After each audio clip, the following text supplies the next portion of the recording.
Hi friends, நான் உங்கள் நண்பன் குட்டி. இன்னைக்கு கம்மியம்பட்டியில் இருக்கும் செல்வா மெஸ்ஸுக்கு தான் வந்திருக்கோம். கேரளா ஹோம் ஸ்டேயில் ஹோட்டல் சூப்பராக வச்சுருக்காங்க. வாங்க உள்ளே போய் அனுபவத்தோடு சாப்பிட்டு சூப்பராக சொல்கிறேன். நல்ல ஒரு வரவேற்போட ரொம்ப ஹைஜீனிக்காகவும் நீட்டாகவும் அந்த ஆம்பியன்ஸ் எல்லாம் பார்க்க டெம்ப்டாகவும் சூப்பராக இருந்துச்சு. எனக்கு கடையை பார்த்தவொடனே ரொம்ப பிடிச்சிருந்துச்சு. இங்கே மண்பானையில் தான் சமைக்கிறாங்க, அதே மண்பானையில் தான் எல்லாமே கொடுக்குறாங்க. திடீர்னு பார்த்தா கடலூர் ட்ரெண்டிங். ஜெகன், இங்கே என்ன பண்ணுறீங்க? சாப்பாடு வேற லெவலில் இருக்குன்னு சொன்னாங்க, அதான் சாப்பிடுறது வந்து. சரி, ஓகே, நீங்கள் சாப்பிட்டு பார்க்கலாம். நம்ம கதகிரி ஜெகன் கடலூர் ட்ரெண்டிங் இருக்காரு. 2 பேரும் சாப்பிட்டு சம்பவம் சொல்கிறோம். கடலூர்லேயே ஜீரக சம்பா மட்டன் பிரியாணி இங்கே கிடைக்கிது. ஓன் மசாலா. இங்கே எறா ஃப்ரை, கனவா ஃப்ரை, சிக்கன் 65 சொல்லி சூப்பராக தராங்க.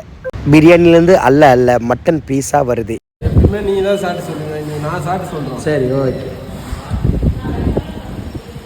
வேற லெவல், இந்த மாதிரி டேஸ்ட் உலகத்திலே இல்லை. ஆட்டுக்கறியை உடைச்சி எல்லாம் ஜூஸியாக இருக்குன்னு சொல்லுவாங்க. நான் சொல்கிறேன், ஆட்டுக்கறி வெந்து உடைஞ்சாதான் அந்த பிரியாணியில் அரோமாவும் சுவையும் அதிகமாக இருக்கும். கடலூர்லேயே நல்ல மனமும் சுவையும் அதிகமாக சாப்பிட்ட ஃபீல் எனக்கு தெரிஞ்சு. வெள்ளை சாத்து கூட மட்டன் குழம்பு, சிக்கன் குழம்பு, மீன் குழம்பு, ரசம் சொல்லி சூப்பராக தராங்க. எல்லாம் ஓன் மசாலாவில் அரைச்சி வைக்கிறாங்களாம். இந்த மண்பானையோட மனமும் சுவையும் என்னை பதற வைக்குது. கடலூர் மக்கள் அனைவரும் வந்து சாப்பிடுங்க. வீட்டு முறைப்படி சூப்பராக செய்கிறாங்க. அதுவும் இந்த ரசம் வேற லெவல் இருந்துச்சு.